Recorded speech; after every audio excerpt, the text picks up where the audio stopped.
हुन्छ नि यो सर त्यो चाहिँ के अरे ठेकदारलाई पहिलो शर्त भनेको हाँगा काट्ने पहिला हाँगा काट्ने त्यसपछि मात्रै सूचना काट्ने बाटो छ बाटोको हामी कति मिटरसम्म हामीले बाटोमा यो हटाउने भन्ने एउटा सडक एउटा मापदण्ड राइटहरूको पट्न त 20 25 मिटर मात्रै गर्छ 25 मिनट कहिले गर्छ थाहा छैन हामीले त्यसलाई प्रयोग गर्दा के मेरो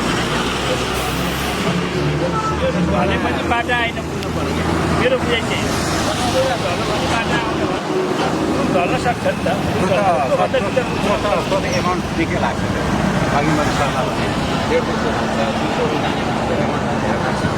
हो त्यो भनेपछि अहिले चाहिँ जोखिमयुक्त मात्रै हानु मेरो बुझाइ होइन त्यो बाटोमा पनि यहाँभित्र जुन बाङ्गिया थियो नि त बाङ्गिएको चाहिँ हटाइदिन्छ धेरै खर्च गर्नु परेन अब यता पनि अब यही एरिया हो यो रुख छ सर यही रुख काट्ने हो भने अब यस्तो रुख 150 रुपियाँ होइन यस्तो रुख चाहिँ नकाट्ने यसले त जोखिम गर्छ अब बाँकी रहेको ढल्केको रुख सब उडाइ हो ढल्केको रुख हाल्नु ढल्केकोमा हाल्यो जति पनि त्यो उसको के अरे